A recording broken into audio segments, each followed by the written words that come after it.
부분 이스라엘 백성의 앞에 부분과 이 뒷부분을 나눌 수 있는 중요한 이 기점이 아닌가 저는 그렇게 생각을 합니다.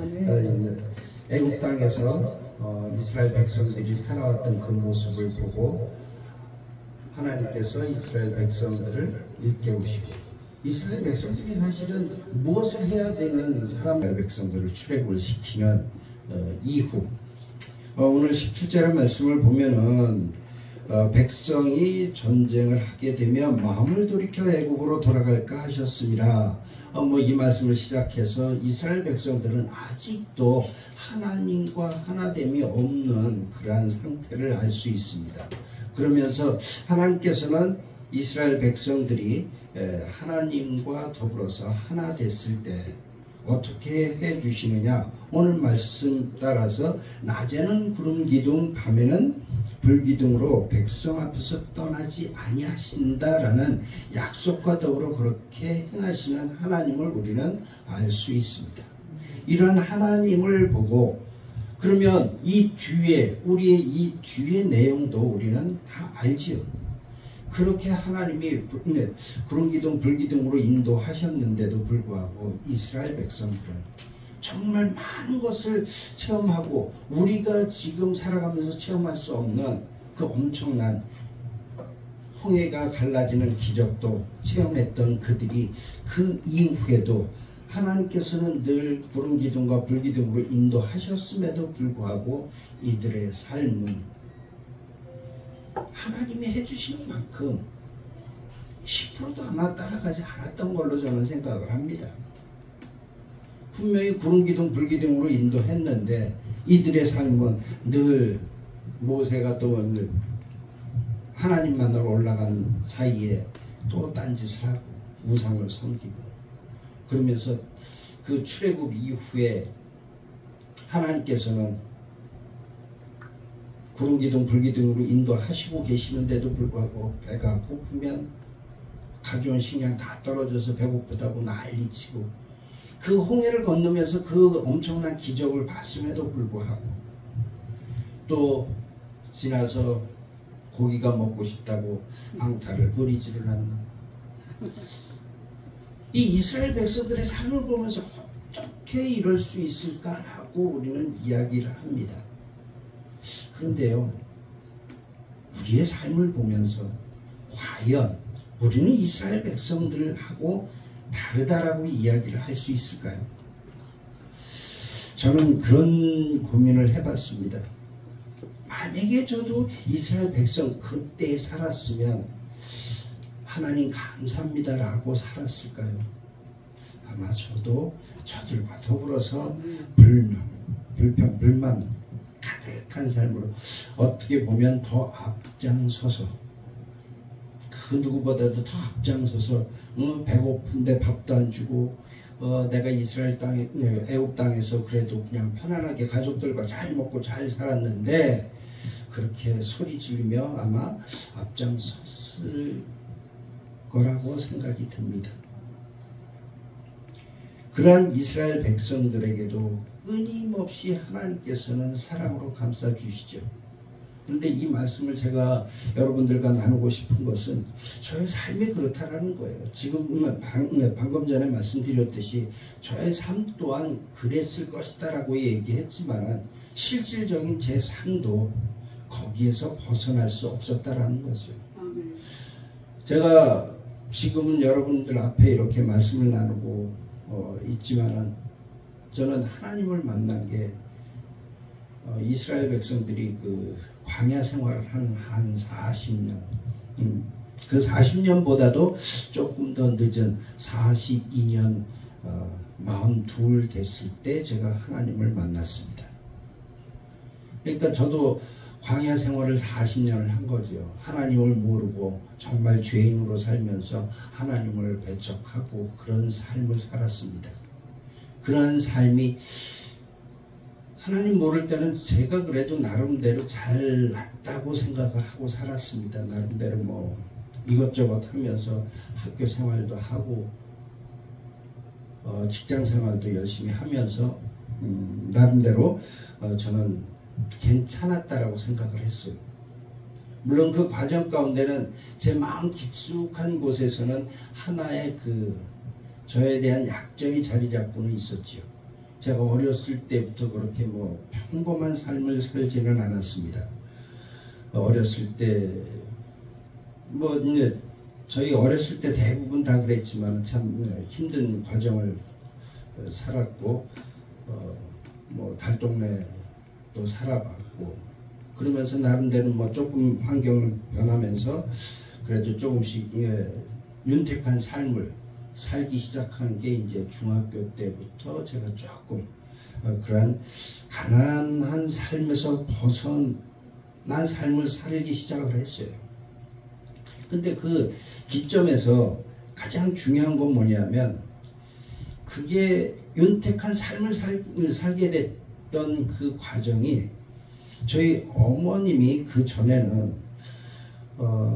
많이 아파서 거의 제가 태어난 이후 얼마 안 돼서부터 계속 아파서 누워 계셨던 걸로 저는 기억을 합니다. 그리고 제가 초등학교 3학년 때쯤 돼서 다시 일어나셔서 저희들 가정생활을 시작을 했는데 정상적인 가정생활을 시작한 것이 아니라 그 일어났던 과정 가운데는 그 10년을 누워 있었던 그 일은 원인이 없어요. 왜 아팠는지에 대한 원인이 없어요. 병원 가도 없었고 그러나 우리는 지금은 이제 알 수 있죠. 영적인 부분이었기 때문에 제가 초등학교 3학년 때 아마 저는 기억을 합니다. 저희 어머님이 신내림을 받고 난 이후에 다시 정상적인 생활을 하고 그러면서 저희 어머님이 좀 괜찮으셨어요, 영적으로. 그래서 돈을 좀 버셨어요. 그래서 제가 중학교 때서부터는 생활이 좀 나아졌다고 아까 말씀드렸죠. 그런 부분에서 제가 생활을 하고 이 말씀을 드리는 것은 제 삶 가운데 그 부분은 정말 누구한테도 얘기할 수 없었고 그리고 제가 생활이 나아지면서 고등학교 생활하고 대학 생활을 하면서 직장 생활을 하면서도 제가 보기에는 참 지금도 여러분 보시기에 고생이라고는 안 한 사람처럼 보이시고 많이 여유가 있어 보이는 그런 얼굴입니다. 네, 그때도 그랬습니다. 그랬기 때문에 그 마음 가운데는 제 아킬레스건이라고도 할 수 있겠죠. 그것을 늘 감추면서 살았던 남들이 볼 때는 활발한 것처럼 보이고 잘 이렇게 생활한 것처럼 보이지만 제 마음 가운데는 늘 그게 사로잡혀 있었고 상처라고도 볼 수 있었겠죠. 그러한 부분들을 가지면서 살았기 때문에 더 아마 제가 교회에 대한 핍박을 할 수 있었던 그런 기본 자질을 그때 가지고 있지 않았는가 저는 그렇게 생각을 합니다. 그렇게 살면서 또 나름대로 그 다음부터는 괜찮았고 결혼 생활을 이제 시작을 하고 자녀들도 아들만 둘을 낳고 그러면서 평범하게 잘 살 줄 알았죠. 그런데 역시 제 삶 가운데는 광야 40년 가운데는 분명히 많은 어려움이 있습니다. 결혼을 하고 난 이후에 잘 살다가 여러 가지 과정 가운데 많이 힘들어지는 부분들이 조금씩 생기면서 제가 교회를 나갈 수밖에 없는 환경으로 됩니다. 그 환경을 만드는데 아주 결정적인 역할을 한 사람이 저쪽에 앉아있는 제 아내입니다. 아, 사모님이시군요. 네. 그러니까 이제 그냥 세상적으로 얘기하면 어떤 거냐면 저 사람만 아니었으면 그래도 세상 속에서 계속 잘 나가지 않았을까. 이 일반적인 생각은 그렇게 하지 않습니까? 초창기 때는 그렇게 생각을 했죠. 저 사람이 먼저 예수님을 믿고 그러면서 계속 교회를 그때 당시에 들락날락 하는 그 모습을 보면서 제가 저 왼수만 아니면 저는 충분히 하나님을 몰랐을 때이기 때문에 저는 분명히 그렇게 얘기를 생각을 할 수밖에 없었어요. 왜냐하면 그 전에는 또 제가 저희 어머님의 영향을 받아서 살았던 사람이기 때문에 저 사람이 교회 간다라는 것도 정말 말이 안 되는 거고 해서도 안 되는 거고 있을 수 없는 일들을 하고 있는 가운데 제가 그것을 점점 더 방해를 할 수 없게끔 하는 그런 일들이 생기는 거죠. 이게 저울은 늘 이렇게 맞춰져야 돼요. 저 사람이 교회를 계속 나갈 수 있으려면 제가 뭔가가 문제가 생겨야 돼요. 이치가 그렇습니다. 하나님의 일도 그렇습니다. 그런 바란스가 맞춰지지 않으면 저희가 지금 이렇게 선교사로 있을 수 없었겠죠. 그런 제 일들이 문제가 되면서 제 사업, 직장 생활이라든가 이런 그 조그만 사업을 하던 그런 것들도 막혀가면서 정말 이스라엘 백성들이 이제는 출애굽한 이후에 뒤에는 바로 군대들이 쫓아오고 앞에는 홍해가 막혀있는 그런 시점에서 저희 삶도 어디로 가야 할지 알 수 있는 것을 알 수 없었을 때 제가 바라볼 수 있었던 것은 하나님밖에는 바라볼 수 없었죠. 이스라엘 백성도 지금 앞뒤가 막혀있는 상황에서 누굴 바라보겠습니까? 하나님 바라볼 수밖에 없었던 이 상황에서 저 역시도 그러한 상황을 제가 만든 것도 있지만 하나님의 섭리 가운데 저는 그렇게 하셨다라고 저는 생각을 해요. 그렇게 하면서 제가 교회를 이제 다니기 시작합니다. 그래서 아마 제 기억으로는 39대부터 이제 교회를 다니기 시작을 하고 실질적으로는 42살 때 하나님을 인격적으로 만나게 됩니다. 이게 교회를 다니는 것과 예수님을 믿는 것과는 다르죠.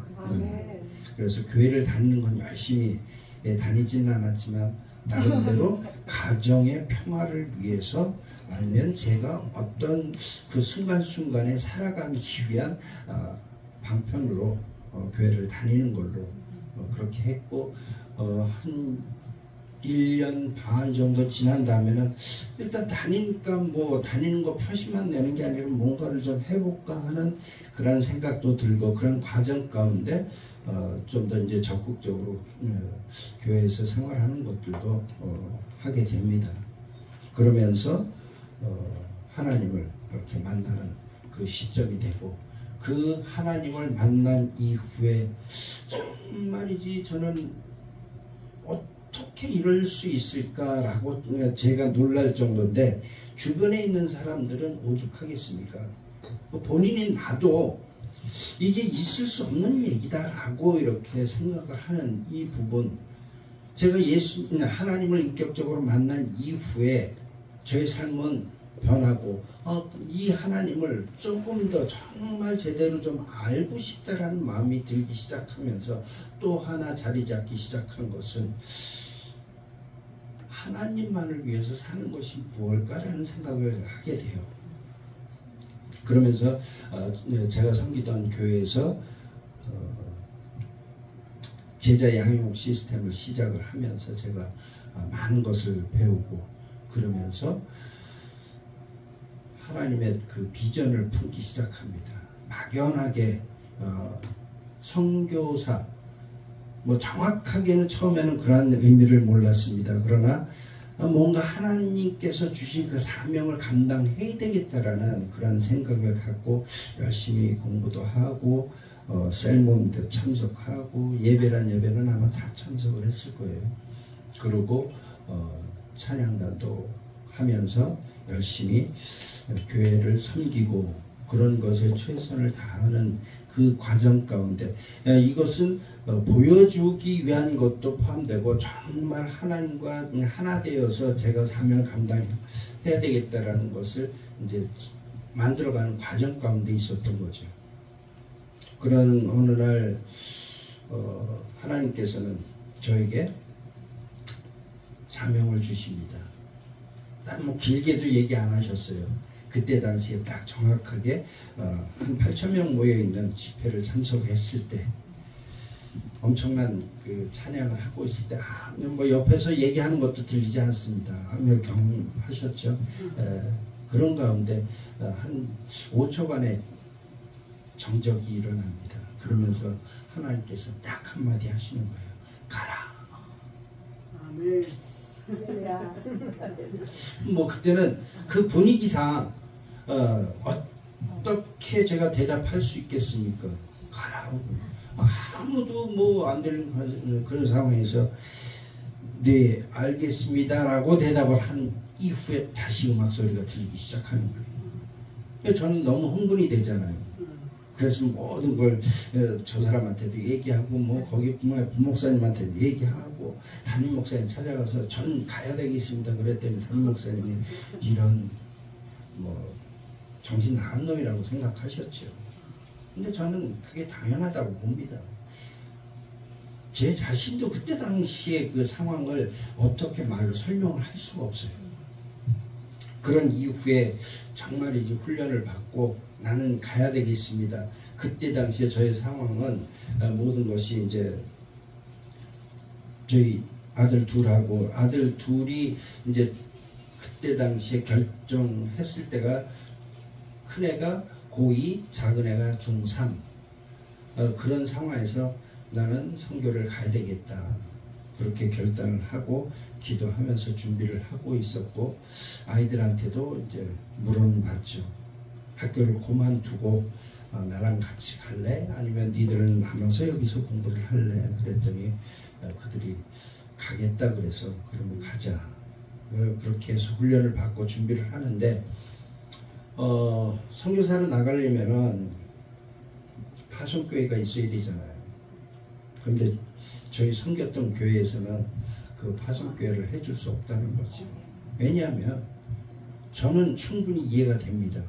이게 교회 생활을 제대로 시작을 한 게 뭐 한 3, 4년 됐는데 선교사 나가겠다 그러니까 저 자신도 아마 그 상대방 입장이었으면은 충분히 저 사람들은 가짜다라고 얘기를 했을 거예요. 저는 그분들의 그 음성이 충분히 이해가 됐어요. 그리고 그것을 개의치 않고 저와 하나님과의 일단 관계이기 때문에 저희 가정이 같이 공부를 하면서 준비를 하고 제가 이 음성을 들었으니까 하나님의 음성인지 확인하고 싶었습니다. 일단 가서 하루 만에 돌아오더라도 나는 가야 되겠다. 그렇게 해서 준비를 하고 계획을 하는데 아무튼 뭐 여러 가지 준비되는 것은 가서 비행기 표도 있어야 되고 가서 이제 준비해야 되는 것도 있어야 되는데 그때 당시에는 저희가 아무것도 할 수 없었던 그런 상황입니다. 그럼에도 불구하고 나는 가야 되겠다 하면서 훈련받기 시작하고 하나둘씩 시작을 하고 그 마지막에는 파송교회가 없으면 갈 수 없다 해서 아이들 그 학기말고사 이제 시험 기간인가 그랬을 거예요. 애들 니들이 알아서 밥 먹고 공부하고 시험 알아서 보고 그러고서 제 아내와 둘이 금식하러 이제 기도원을 올라갔죠. 그래서 월요일날 올라가서 토요일날 내려왔는데 그 과정 가운데 또 이제 파송교회를 만나게 하시는 그 역사가 있는 게 저희들은 기도하러 올라가고 내려오는 어느 한 분과 만나서 대화를 하고 그분이 며칠간 보면서 젊은 사람들이 뭐가 그렇게 아쉬워서 저렇게 부르짖으며 기도할까 고민을 하고 걱정을 했다고 그러시더라고요. 그러면서 나중에 내려오면 한번 이제 전화를 달라고 전화번호를 주시더라고요.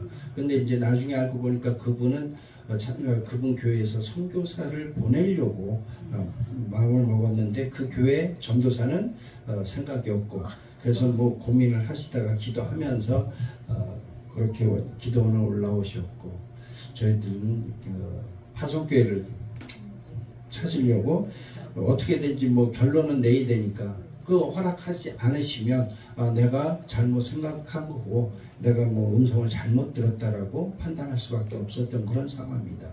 그래서 이제 토요일날 아침 되니까 무기한 금식 기도하러 올라갔다가 토요일날 아침 되니까 저도 마음 가운데는 이제 금식을 끝내야 된다라는 마음을 주셨고 그냥 아침에 저 사람도 우리 이제 금식 그만해야 될 것 같다. 그래서 나도 그런 마음이 있고 그러니까 그럽시다.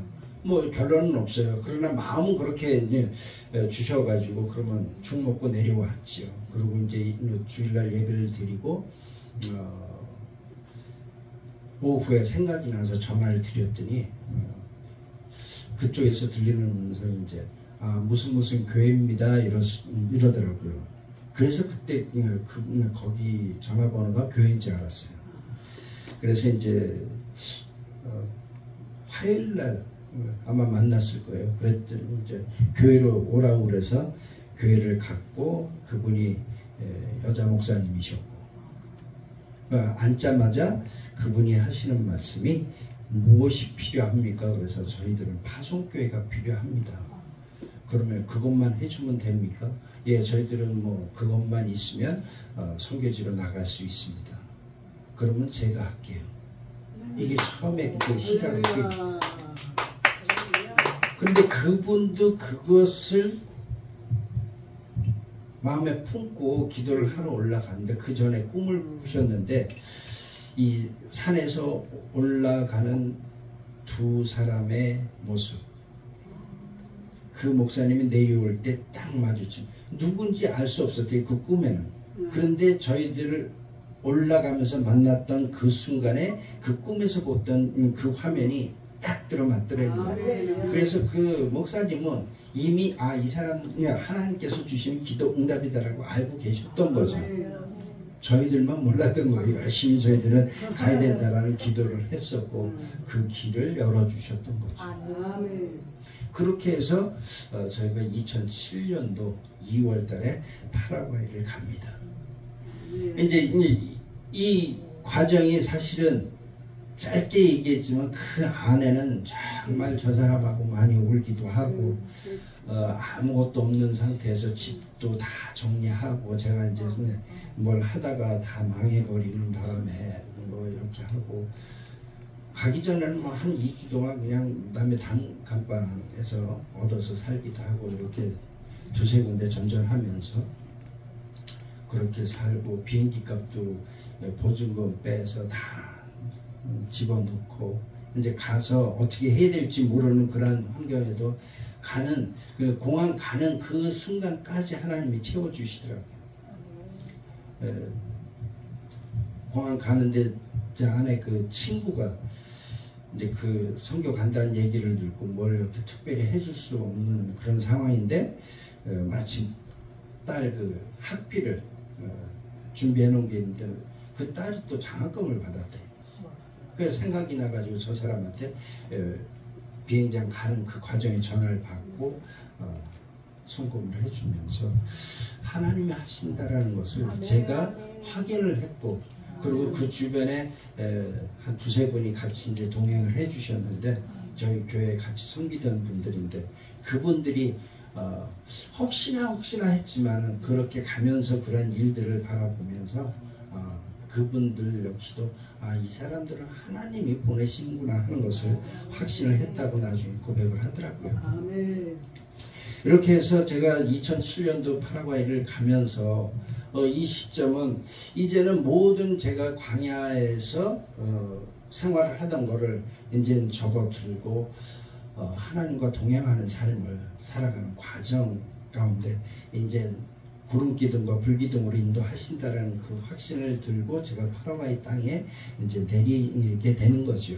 이스라엘 백성과 저와 지금의 차이점을 결론적으로 말씀드린다면은 이스라엘 백성들은 그러한 하나님을 의지하지 않고 계속 하나님과 불만 가운데 살아왔고 저는 파라과이 도착한 이후의 삶은 전적으로 하나님만 의지하면서 살아가는 그러한 삶이었습니다. 이스라엘 백성과 다른 점은 그런 거예요. 그런데 그 과정 가운데도 물론 저희들이 100% 그러지는 않았지요. 그러나 그렇게 하려고 끊임없이 지금 이 순간까지도 그렇게 살고 있다는 거죠. 2007년도에 도착해서 제가 배경을 설명했듯이 제가 할 수 있는 게 아무것도 없는 거예요. 아는 것도 없습니다. 지금 쭉 들으셨지만 저는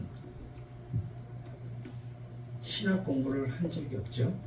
그죠? 과정 가운데 제가 분명히 말씀드렸잖아요. 제가 사업하다가 느닷없이 하나님께서 가라 하셔서 가서 평신도로 제가 그렇게 파라과이를 도착을 한 거예요.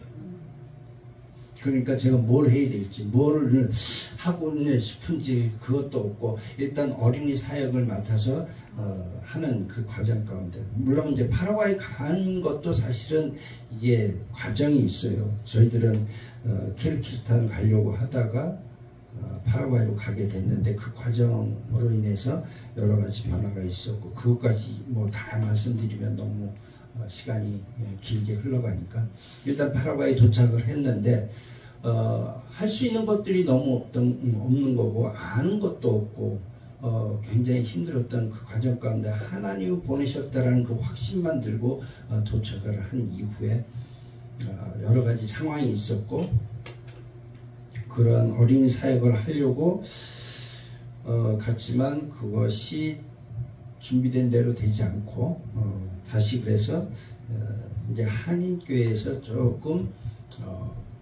준비 기간을 갖게 됩니다.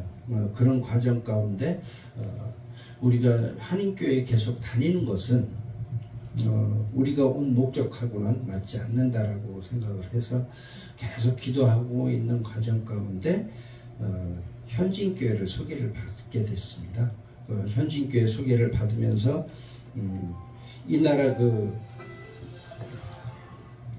사역들은 어떻게 하고 있는지, 이 사람들이 예배를 어떻게 드리는지 그런 것들도 좀 알고 싶었는데 마침 그렇게 연결이 돼가지고 1년 2개월을 이제 동역을 하게 됩니다. 그래서 그때 많은 것도 배우고 언어도 이제 열심히 좀 배우게 되고, 그 당시에 이제 파라과이 현지에서 신학교도 입학을 하고 공부를 합니다.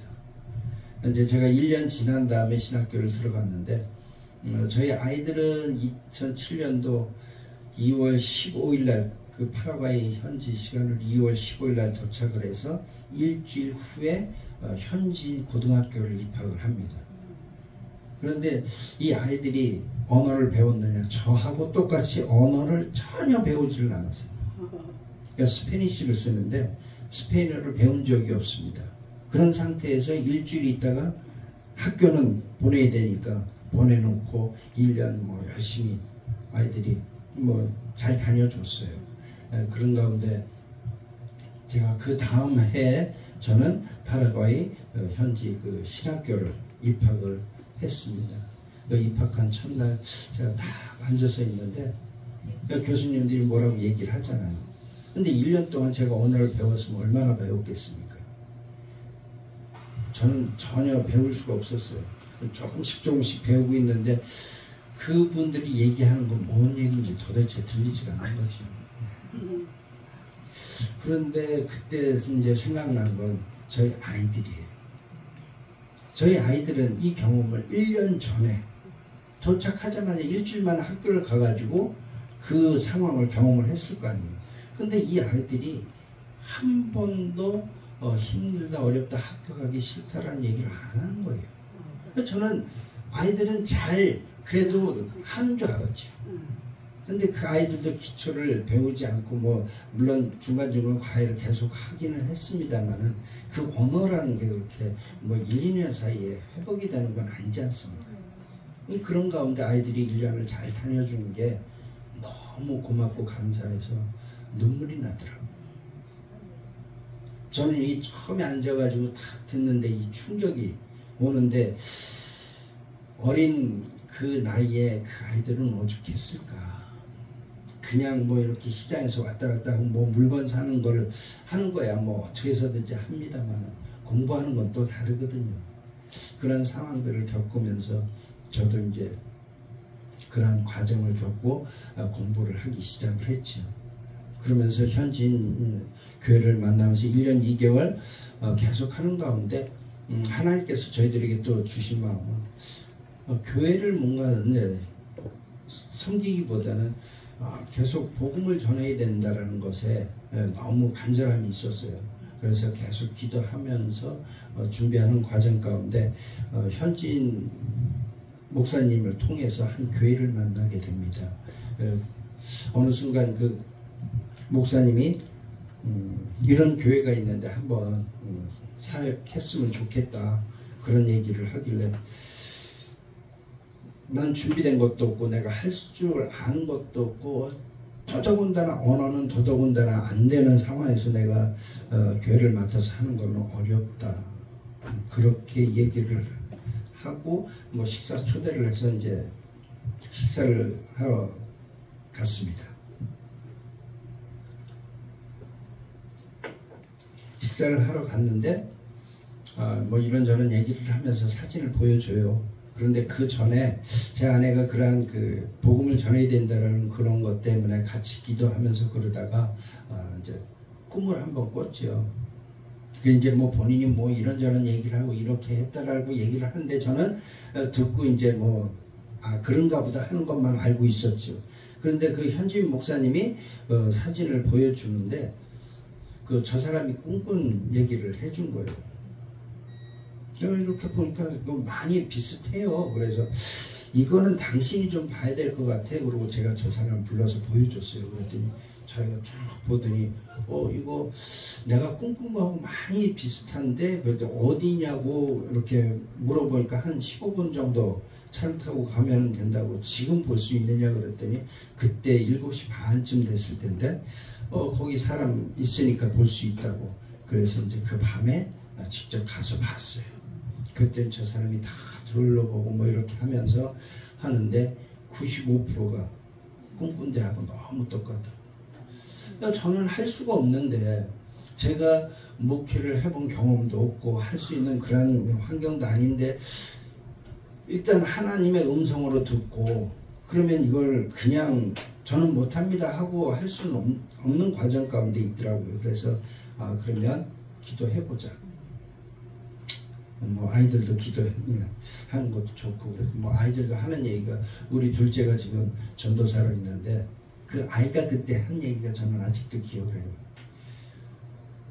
이게 힘들고 어려운 거지만 그래도 아빠한테는 좋은 경험이 될 수 있지 않겠느냐고 한번 기도해보자고 그렇게 얘기를 했어요. 그래서 그래 기도해보자. 그리고 제가 보따리를 싸들고 이제 그 교회를 가서 일주일 동안 금식기도 하면서 하나님의 음성을 듣겠다. 그러고서 제가 보따리를 싸들고 갔지요. 도착을 해가지고 이것저것 정리를 하고 이제 강대성에 올라가서 무릎을 딱 꿇고 기도를 시작을 했습니다. 제가 1분 만에 내려왔어요. 제가 무릎을 딱 꿇고 기도를 시작을 했는데 하나님께서 또 음성을 주시는 거예요. 내가 할 테니 너는 여기 있기만 해라. 그 말씀을 딱 주시는 겁니다. 그렇게 말씀을 주시는데 거기서 더 기도를 한다는 것은 하나님을 부정하는 거잖아요. 그래서 예 하면서 보따리 싸들고 집으로 왔지요. 그러면서 저희 가족들은 뭐 일주일 갔다 온다는 사람이 뭐 4시간 만에 다시 오니까 그러면서 이 이야기를 같이 하고 그랬더니 그러면 해야 되는 게 맞다. 그래서 이제 교회를 섬기기 시작을 했어요. 그 교회가 지금까지 섬기고 있는 베델 교회입니다. 16년째 지금 섬기고 있습니다. 할렐루야. 근데 이게 중요한 거는 제가 할 수 없는 상황인데 하나님이 하셨다라는 게 정말 100% 맞는 거예요. 왜냐하면 제가 능력 있는 사람 같으면 제가 조금 이쪽은 뭐 조금 제가 했습니다 이렇게 얘기할 텐데 그럴 수 있는 게 아무것도 없으니까 100% 하나님이 하셨던 게 맞습니다. 제가 할 수 없기 때문에 하나님께서 하신다라고 하셨던 그 말씀을 기억을 하고 저는 날마다 하나님 어떻게 합니까? 라고 물어봤던 것 같아요. 그랬더니 하나님께서 한 걸음 한 걸음 인도해 주시고 저희들은 그 걸음을 따라서 가다 보니까 지금 이렇게까지. 제가 그래서 공부를 계속 하면서 미국에서 또 공부를 하게 되고 남침내 교단에서 안수를 받게 됩니다. 그것도 학비도 전혀 없는 상황에서 처음에는 저희들이 750불을 후원을 받아서 갔어요. 네 식구 750불 못 살죠. 어떻게든 버팅기다가 한 3, 4개월 정도 이렇게 마이너스 된 거를 또 하나님이 채워주시고. 그러니까 그 당시에는 제 아내가 고생을 많이 했죠. 뭔가 이렇게 하고 싶고 애들한테 먹이고 싶어도 먹일 수가 없었고. 뭐 저는 그렇다고 해서 돈을 벌어서 이렇게 사역을 한다는 것은 생각할 수도 없었고, 그렇게 한다면 저는 사역을 그만둬야 되는 거죠. 둘 중에 하나는 분명히 손을 놔야 된다고 저는 생각을 했어요. 그때나 지금이나 똑같습니다. 하나님께서 공급하신다는 그 말씀에 저는 확신이 있었거든요. 풍족하지는 않지만 먹고는 살 수 있게 해주실 것을. 그렇게 살면서 저 사람이 고생하면서 생활했을 때 처음에는 차도 없었어요. 차도 없다가 나중에는 차도 생기고 그러면서 이제 사역을 조금씩 해 나가게 되는데 그 과정이 하나님께서 이렇게 일일이 인도해 주셨다라는 것을 제가 이렇게 얘기할 수 있었던 것은 그런 과정이 있었던 거예요.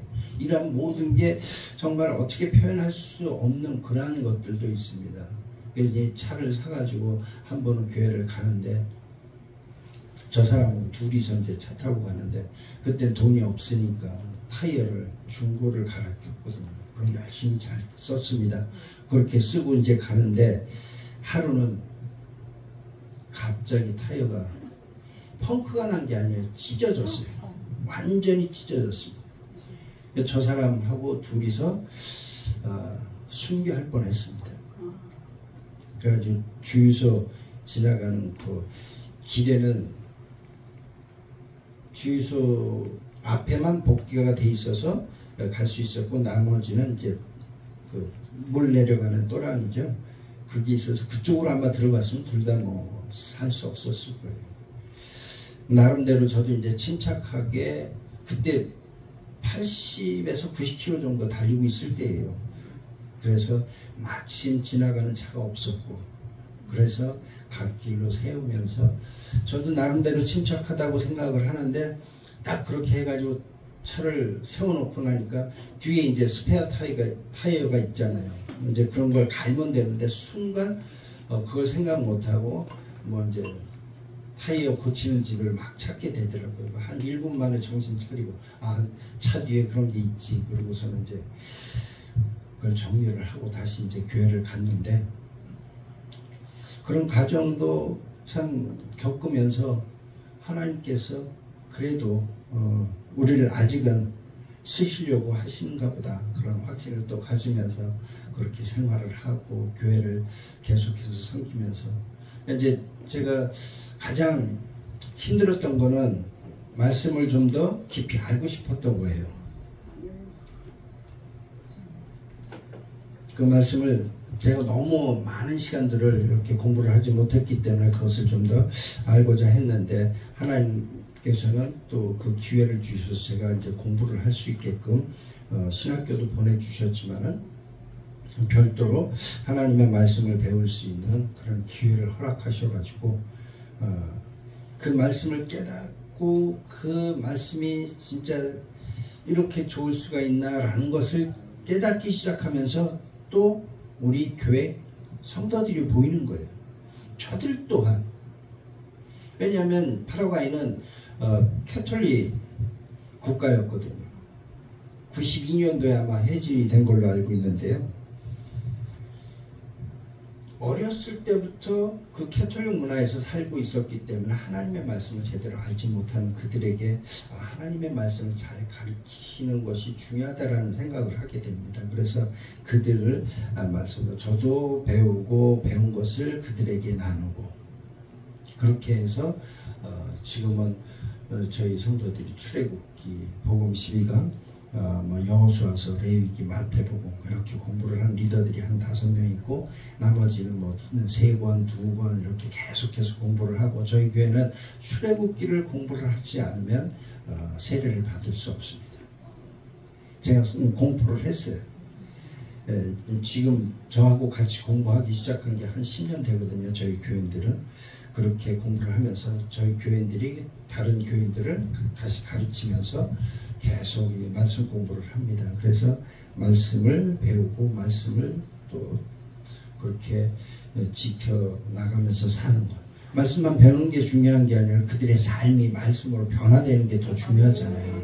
그렇게 변화되는 그들을 봅니다. 물론 저부터도 100%가 아니니까. 그러나 우리 교인들도 100%는 아니지만 그렇게 살아야 된다는 것을 알고 예배를 드리는 태도가 바뀌고 그 다음에 기도하는 게 생기고 기도 어떻게 하는지도 모르지만 지금 기도하는 줄도 알고 그 다음에 수시로 기도할 줄도 알고 정시에 기도할 줄도 알고 그리고 무엇보다도 매일 주변에 있는 사람들이 저 인간들은 맨날 싸우면서 무슨 교회는 다닌다고 그렇게 듣던 사람들이 지금은 저 사람들이 뭔가 좀 변하고 주변에 있는 사람들을 좀 섬기기도 하고 자기들이 싸우기도 들싸우고 이런 변화들을 보니까 이제 전도가 되잖아요. 처음에는 저희들 3명으로 시작을 했거든요. 교회. 지금은 아이들까지 해가지고 한 70명, 어른들은 한 50명 정도 이렇게 됩니다. 그들이 그 주변에 있는 사람들이 교회 주변에 있는 사람들 전도하기가 제일 힘들잖아요. 근데 이 사람들이 변하니까 전도가 되는 거죠. 그러한 모습들을 보면서 그들이 이제 복음을 전하고 그 복음을 전하면서 저희들이 이제 성장을 하게 되고 그 성장을 하면서 다른 교회에서도 이제 그 말씀 배우는 거를 원하기도 했고 그런 가운데 제가 있는 곳에서 3시간 반 정도 되는 곳에 또 8시간 되는 브라질 국경 있는 곳에 저를 보내시더라고요. 그래서 그곳에 있는 교회들까지 같이 말씀을 나누고 공부를 하는데 총 9개 교회가 저하고 협력을 합니다. 그래서 3시간 반 정도 가는데 셋째 주에는 3시간 반 정도 되는 그 지방을 가는데 거기는 3교회 그 다음에 8시간 운전을 해서 갑니다. 그리고 일주일 동안 머물면서 그들과 말씀 공부를 하고 있는데 그쪽 교회는 5교회 그렇게 이제 같이 여기서 파라과이까지 가는데 대기 시간까지 해서 34시간 정도. 중간에 이제 2-3군데 거쳐서 갑니다. 3번 비행기를 타야 되는데 내려가지고 갈만합니다. 시간만 보고 이렇게 모두 이제 파라과이 하면 안 오시려고 그러는데 마음이 있으시면 그냥 비행시간 묻지 마시고 그냥 오시면 됩니다. 네, 그렇게 해서 제가 8시간 운전을 해서 매달 첫째 주 그렇게 6년째 지금 다니고 있습니다.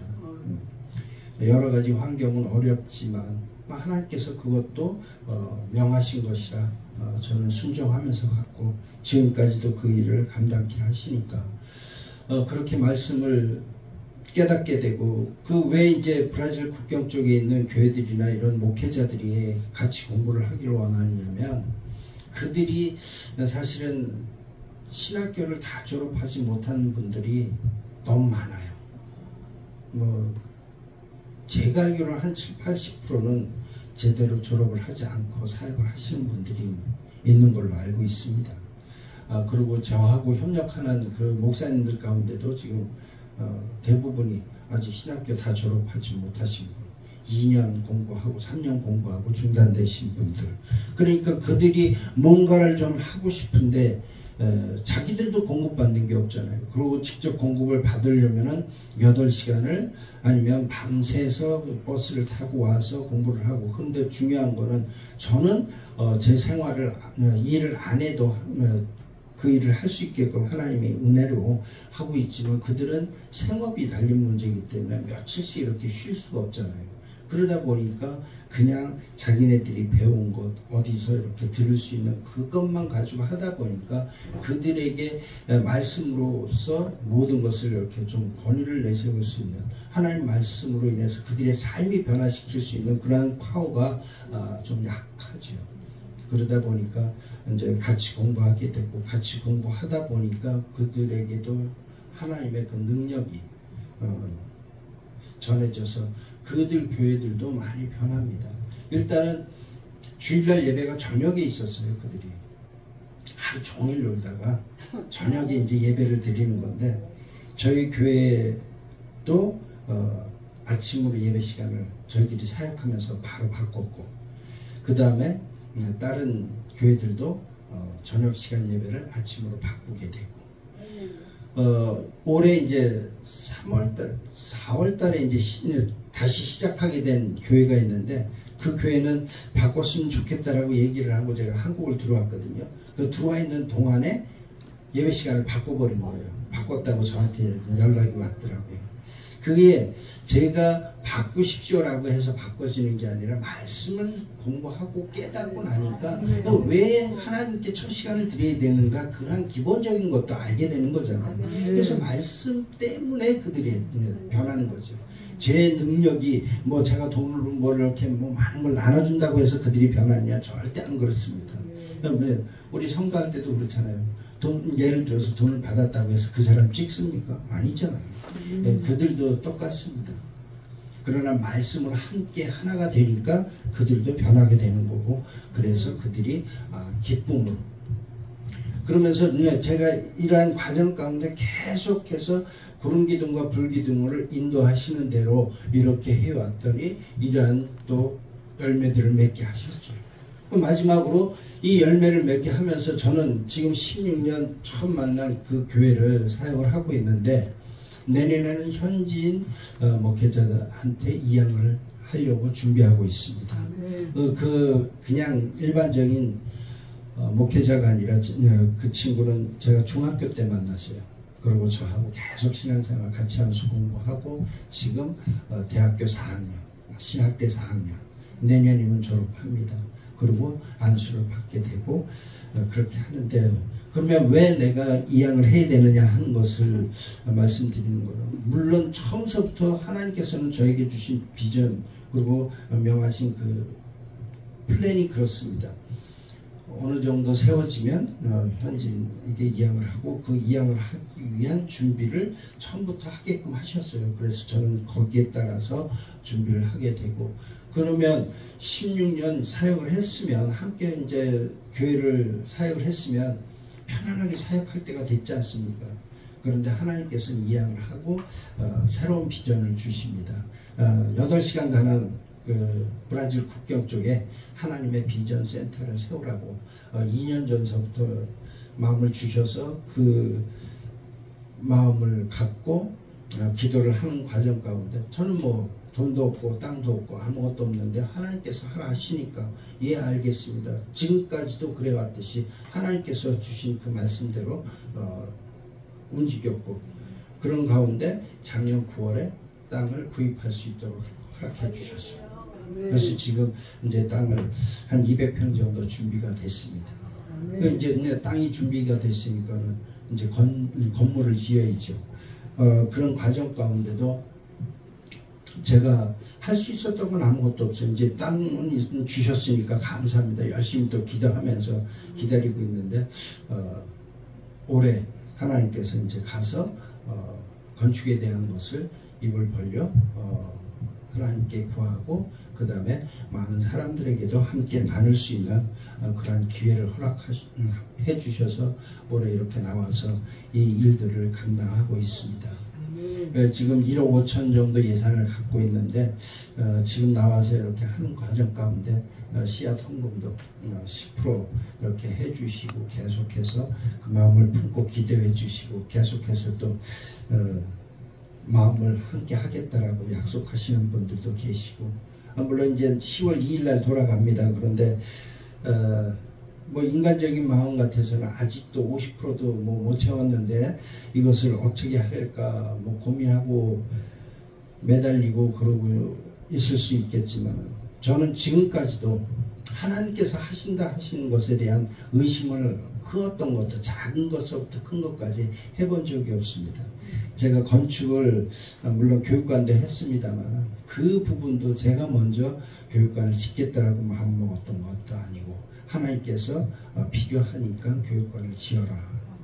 지금도 하나님의 비전 센터도 하나님께서 필요하시니까 지어라. 그래서 예 알겠습니다 하고 기도하면서 지금 이렇게 한 걸음 한 걸음 오고 있기 때문에 이 과정이 또 하나님께서 하시는 과정이고 모든 것이 하나님께서 하셨고 지금까지 그런 것들을 또 확인시켜 주셨기 때문에 세상적인 인간적인 그러한 그 불안함과 이런 것은 없습니다. 그러나 끊임없이 기도하는 것은 하나님께서 이루시고자 하는 그 뜻을 부족한 저를 통해서 이루시게끔 하기 위해서 저를 준비시키는 그런 과정인 거죠.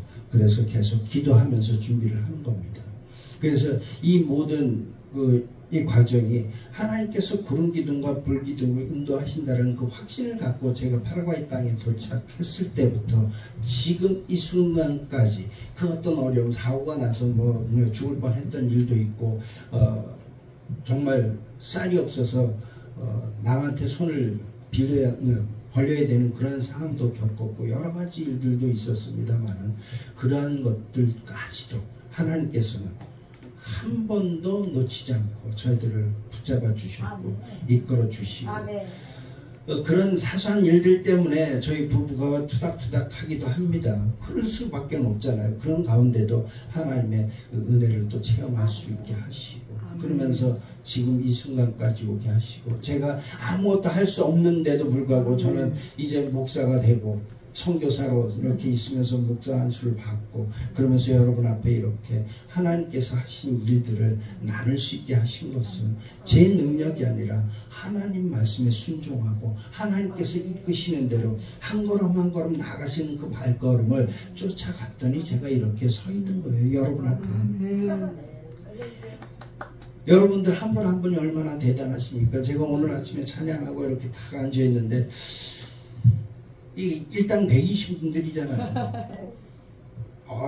이게 압박이 쫙 오는데 그런 분들 앞에서 이렇게 제가 말씀을 나누고 간증을 할 수 있다는 것도 하나님께서 주신 큰 은혜고 오늘 말씀 전하기 전에 우리 유명하신 목사님 찬양하시는데 그 호라키안 제가 이게 본 말씀 출애굽기라고 말씀드린 적도 없죠. 서로 나눈 적도 없죠. 그런데 그 찬양을 하시고 그러는 것을 보면서 하나님 또 이렇게 역사하시는구나. 그런 것을 통해서 저의 마음도 만져주시고 그렇게 하면서 하나님께서 다시 한번 여러분들에게 간증을 했지만 이것은 어떻게 보면 하나님께서 이 시간을 또 저에게 그러한 그 나약한 인간적인 마음을 먹지 말라고 또 한 번의 위로를 해주시는 것이라고 저는 생각을 합니다. 그래서 부족한 제가 이렇게 인도받은 이러한 간증이 여러분들 삶 가운데도 반드시 힘들고 어렵습니다. 순간순간 얼마나 그런 일들이 많이 있습니까? 세상적으로도 그렇고 가정적으로도 그렇고 그러한 일들까지도 하나님께서는 구름 기둥, 불 기둥으로 인도하신다는 거 잊지 마시고 그러한 삶을 살고 하나님 앞에 멋진 간증을 함께 나눌 수 있는 여러분이 되시기를 주님의 이름으로 축원합니다. 기도하겠습니다. 하나님 아버지 감사합니다. 아버지 은혜 가운데 이렇게 귀한 시간들을 만나게 하시고 이 시간 가운데 아버지 하나님 행하신 그 일들을 함께 나눴습니다. 부족하고 또 더한 것이 있다면 아버지 하나님 용서하여 주시옵시고 성령님께서 그 말씀대로 행하셨던 그 일들대로 들을 수 있고 볼 수 있게 만져 주시옵소서. 아멘. 앞으로도 아버지 하나님 뜻 가운데서 계획하신 가운데 순종하며 아버지 하나님보다 먼저 앞서지 않고 아버지 하나님 이끄시는 대로 나아가는 저희들이 되게 하여 주시옵소서. 아멘. 모든 영광 주께 올려드리며 살아계신 예수 그리스도의 이름으로 기도드리옵나이다. 아멘. 아멘.